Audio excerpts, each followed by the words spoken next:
Alors, je m'appelle Lancelot Lachapelle, j'ai 22 ans, je suis membre de l'équipe olympique belge.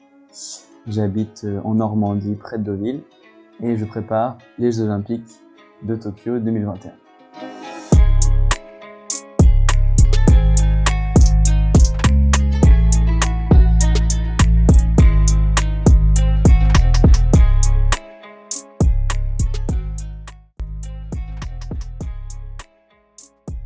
Ça faisait des mois que je pensais qu'il fallait que je fasse une belle vidéo, de belles images de moi pour gagner en visibilité. Et les grands esprits se rencontrent. Mon ami Franck Julien m'a proposé ses services, mais au moment où j'y pensais. Il m'a dit « Ouais frérot, c'était mon métier avant, je me relance dedans et tout. » Donc j'ai dit « Bah grave ça. » Et le projet est parti de là. 2 semaines plus tard, on tournait. Je pense que le rêve olympique, c'est le rêve de tout boxeur qui commence à monter en niveau. Voilà, il y a des étapes à passer. Et une fois qu'on les a passées, c'est l'objectif de tout le monde, même des pros, puisque maintenant les pros peuvent redescendre en amateur pour aller faire les Jeux. Donc je pense que c'est le rêve de tout sportif qui veut en faire son métier, en faire sa passion. C'est le rêve de tout le monde. Une fois que je passerai chez les professionnels, je pense que je serai bien apte à redorer mon blason de professionnel et de laisser de côté ma carrière olympique. Et de toute façon, ma carrière olympique amateur va me servir pour la suite. Donc voilà, ce sera parfait, je pense. Je suis pas passé pro avant pour les Jeux, parce que je voulais pas perdre le rythme amateur. Parce qu'un rythme amateur, c'est un sprint, et quand on est chez les professionnels, c'est du plus long. Donc voilà, on passe d'un 1 km à fond à 10 km tranquille. Donc c'est plus le même rythme, et on le voit chez les professionnels qui redescendent en amateur, c'est très compliqué de retourner au rythme amateur. C'est plus la même vitesse, c'est plus la même cadence, c'est plus le même rythme. Il y a tout qui change, plus la même boxe, plus la même façon d'aborder les choses.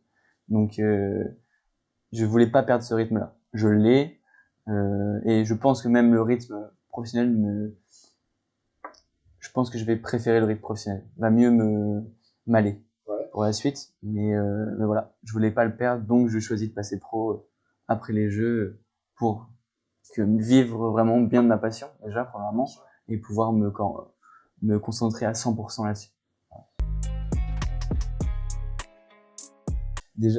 Déjà, de vivre maintenant au niveau amateur, c'est déjà très compliqué. C'est même normalement plus compliqué encore que chez les professionnels. Mais voilà, parce que là maintenant, nous, on est payé que un petit peu par la fédération et par les sponsors que nous, on trouve. Ouais. Voilà, il n'y a pas d'aide, il n'y a rien, on n'est pas aidé. Enfin, en tout cas pour ma part, je suis pas du tout aidé par l'État. Donc c'est à moi de trouver les bonnes personnes, les partenaires, et de faire des résultats pour pouvoir forcément les trouver, parce que quand on fait rien, on trouve pas de partenaire. Donc c'est très très compliqué. Et chez les professionnels, ça l'est aussi, parce que quand on arrête tout pour pouvoir se concentrer que sur sa carrière professionnelle, et après il faut trouver le promoteur, il faut s'entourer de bonnes personnes, il faut avoir un plan de carrière, et tout ça, c'est en France en tout cas, c'est très compliqué par rapport à d'autres pays comme les États-Unis ou l'Angleterre. Et puis la boxe, c'est quand même vachement moins reconnu que dans tous ces pays-là. C'est d'ailleurs pour ça que c'est plus compliqué.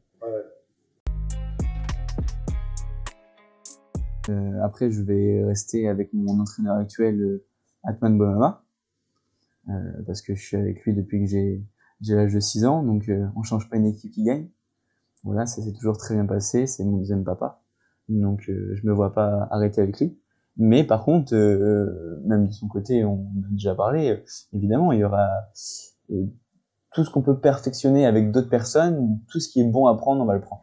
Voilà, que ce soit le côté business, que ce soit côté coaching, entraînement, voilà, on prendra tout ce qui est bon à prendre au niveau de tout le monde. Voilà. Il y a plein de gens derrière. Il y a mon ostéopathe, Pascal Matifa, qui est top, qui me suit depuis des années. Il y a ma préparatrice mentale, Sabine Prévost, pareil, qui fait un excellent travail. J'ai aucune raison d'aller voir ailleurs. On fait un travail exceptionnel. On a évolué déjà depuis 1 an qu'on a évolué ensemble et c'est vraiment une super personne et c'est quelqu'un qui m'aide vraiment beaucoup dans toutes mes préparations. Voilà, après j'ai aussi Alex Potin qui me fait mon préparateur physique, musculaire. Voilà, donc non, j'ai pas de raison. Tout ce que je vais pouvoir, si je vais d'autres personnes qui peuvent rentrer dans le cercle, ce sera que du bonus. Donc tout ça, je vais le prendre. Je vais faire, moi, je ferme la porte à personne. Tout ce qu'on peut m'apporter de bon, je le prends. Bien sûr. Déjà, j'avais contacté Sabine, ma sophrologue, au mois de janvier pour les préparations des qualifs qui étaient l'année dernière du coup.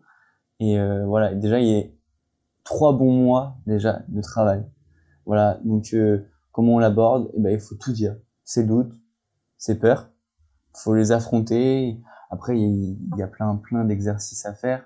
Et voilà, donc chaque séance est abordée différemment. On aborde tous les points, tous les doutes, toutes les petites peurs, toutes les choses qu'on ressent, les mauvaises choses qu'on ressent au moment du combat.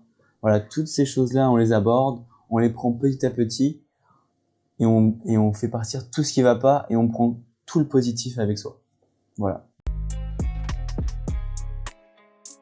Je crois que le meilleur conseil qu'on peut donner à chacun, que tout le monde devrait avoir, c'est d'avoir un maximum confiance en soi. Ouais. Parce que si on n'a pas confiance en soi, personne ne l'aura. Personne ne peut l'avoir pour nous, cette confiance. Quand tu montes sur un ring, il faut croire en toi, croire en tes capacités et croire en ton travail. Et si tu crois en tout ça, voilà, il n'y a pas de raison que ça échoue. Dans la vie, finalement, faut pas avoir des rêves, mais des objectifs. C'est ça l'important. Pour le moment, mon entraînement, déjà, mes préparations, souvent pour une grosse échéance, elles sont de 3 mois. Enfin, environ, une vraie bonne prépa, ça se fait sur 3 mois, parce que ça laisse du temps. On saute pas les étapes, voilà. Le cœur, comme je dis toujours, c'est une machine, c'est un mécanisme, et il se travaille intelligemment. Déjà, premièrement. Et après, tout le reste suit. La technique, voilà, de round en round. Il faut travailler ce qui va pas, compléter ce qui va. Et voilà. Et après, comme on parlait tout à l'heure de la préparation mentale, tout ça, ça fait partie de l'entraînement. C'est vraiment c'est le, comment je pourrais dire, ça complète vraiment ce travail fait à la salle. Voilà. Il y a un travail fait à la salle. Et ensuite, il y a un travail fait dans la tête. Et pour que les deux fonctionnent, il faut que les deux coïncident. L'esprit sans le corps. Sans le corps et le corps sans l'esprit non plus. Et donc tout ça, voilà, c'est important. Là, tout de suite, pour le moment, non. Non. Situation Covid. La situation Covid est un peu compliquée.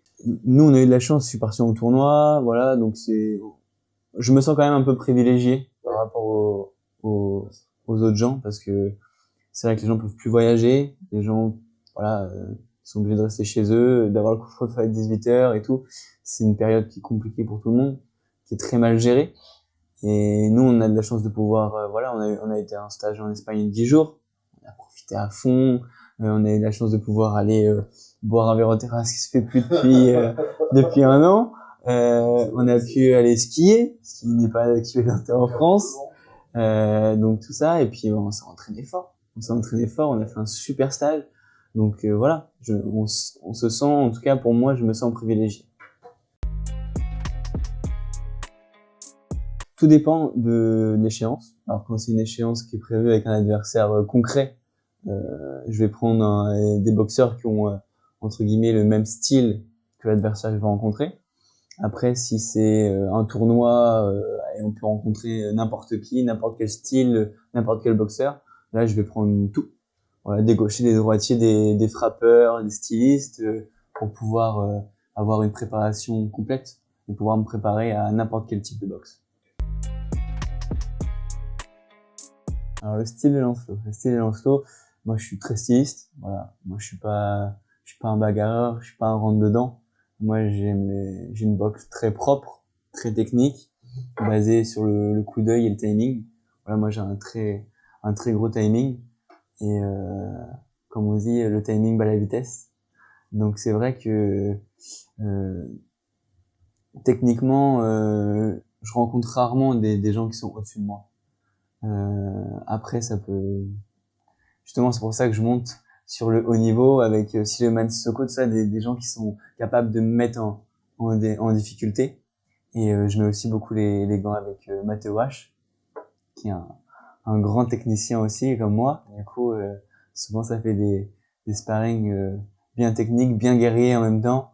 Donc ça, voilà, c'est super pour pouvoir avoir une marge de progression, que ce soit dans un sens ou dans l'autre.